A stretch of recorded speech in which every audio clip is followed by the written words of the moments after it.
Қайырлы күн. Бүгінгі біздің тақырыбымыз past continuous tense, немесе екінші атауы past progressive tense, созылыңқы өткен шақ. Бұл шақты түсіну үшін мына мысал арқылы түсінік қалыптастырайық. I was reading the book when you called me. Сен маған қоңырау шалған кезде мен кітап оқып отырған едім. Яғни, мен кітап оқып отырған едім деген сөйлем, ол бізде созылыңқы өткен шақ болып тұр. Аты затына сай, іс-әрекет не істеп тұр? Созылып тұр. I was reading the book. Ал етістік when you called me, сен қоңырау шалған кезде. Бұл бір мезеттік, немесе қысқа іс-әрекет. Көрдіңіздер ме? Осы туралы болмақ. Past continuous-тің құрылымы subject плюс қосу was, were plus verb ing. Мысалы, I was playing, you were playing, he was playing, she was playing, it was playing, we were playing, they were playing. Was жекеше түрдегі жақтара қолданса, were көпше түріне қолданылады. Осы структураға сүйенеміз. Ал енді екіншісі болымсыз тұрғыдағы созылыңқы өткен шақ. Өте оңай, бар жағы was және were деген not жалғаулығын қолданасыз. Келесі сұраулы сөйлемде was және were сөйлемнің басына шығып кетеді. Мысалы, was I playing? Were you playing? Was he playing? Деген секілді. Ал енді қазір біз созылыңқы өткен шақтың қолдану нұсқаларына қарайық. Ең біріншісі, өткен шақта нақты бір уақытта болған істі көрсету үшін қолданылады екен. Мысалы, I was playing badminton at this time yesterday. Мен кеше тура осындай уақытта бадминтон ойнап жүрген едім. Қараңыз, тура осындай уақытта деген сөз болып тұр, иә? Мысалы, қазір сағат 8 болса, примерно кеше де мен 8-де ойнап жүрген едім деген сөйлем. Was playing. Процесс созылып тұр. Немесе екінші мысалға назар аударайық. He was cycling at 9 a.m. yesterday. Ол кеше таңғы 9-да велосипед теуіп жүрген еді. Кеше және нақты уақыты тұр. Сол уақыт шамасында примерно, иә? Велосипед теуіп жүрген еді. Тағы да бір мысалға назар аударайық. They were playing table tennis at 7 o'clock yesterday. Олар кеше сағат 7-де теннис ойнап жүрген еді. Нақты уақыты көрсетіліп тұр. Және кеше ойнап жүрген еді. Процесс созылып тұр. Аты затына сай. Міне, созылыңқы өткен шақтың бірінші қолданысы. Ал енді екінші қолданысы туралы назар аударайық.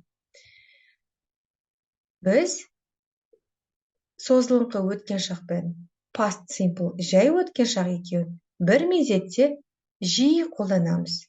Не үшін қолданамыз? Өйткені созылыңқы өткен шақ аты затына сай істің созылыңқылығына акцент беру үшін, ал жай өткен шақ істің қысқа бір мезетте лезде болғанын көрсету үшін. Мысалы, Марат hurt himself yesterday, but when exactly? Марат кеше аяғын сындырып алды, немесе ауыртып алды, точнее. Бірақ сұрақ болып тұр. Қашан? But when exactly? When jumping over the vaulting horse. Яғни ол секіруші аттан үстінен секіріп жатқан кезде. Яғни секіріп жатқан кезде деген нәрсе сөйлем ол уже созылыңқы өткен шақ болып тұр.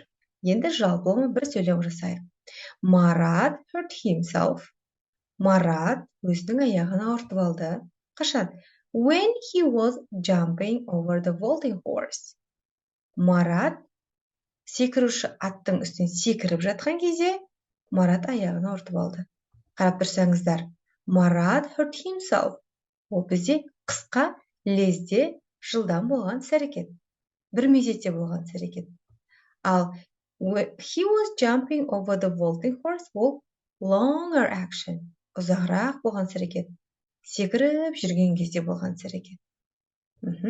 Түсінікті деп ойлаймын. Ал қазір енді созылыңқы өткен шақтың үшінші қолданысы туралы айтайық. Бұл жерде өткен шақта бір мезетте екі немесе одан да көп іс-әрекеттің созылыңқылығына акцент берген кезде қолданылады екен. Мысалы, example, I was playing TV games while mother was cooking. Мен телевизор көріп жатқанда, анам ас пісіріп жатты. While деген жалғау, ол екі сөйлем созылыңқы өткен шақта қолданылады. Екеуі де екі немесе үш сөйлемде созылыңқы өткен шақ болғанда қолданылады. I was playing TV games while mother was cooking. Немесе екінші мысалға назар аударайық. We were studying while the baby was crying. Біз сабақ жасап отырған едік. Бала жылап жатқанда. Бала да жылап жатты, біз де сабақ өтіп жаттық. Яғни, екі істе бір мезетте болып жатқан іс-әрекет болып тұр. Ал қазір past continuous'ты тереңірек түсіну үшін менімен бірге ойнаңыздар. Жауабын айтпас бұрын пауза қойып, өзіңіздің жауабын айтып көріңіз. We sleeping when the police came. Полицейский келген кезде біз ұйықтап жатқан едік. Жауабыңыз негізі жауабы we weren't. Ұйықтап жатқан жоқ едік деп тұр. Екіншісі, my brother and sister playing tennis at 11 a.m. yesterday. My brother and sister. Екі адам болса, уже were қолданамыз. Next. You still working at 7 p.m. last night? Youға не қоямыз? Youға were. Were you still working at 7 p.m. last night? Next. At 7:30 a.m. today, I'm driving to work. I was driving to work. Next. Why he having lunch at 4 p.m.? Why was, өйткені heға was қоямыз. Келесі. Was he not his homework? Of course. Verbқа не жалғаймыз? ing жалғаймыз. Not doing. Snow lightly. Suddenly a reindeer appeared. Snow, қар. Жекеше түрінде болған соң was falling. Somebody threw a shoe at him. He was speaking. While he was speaking.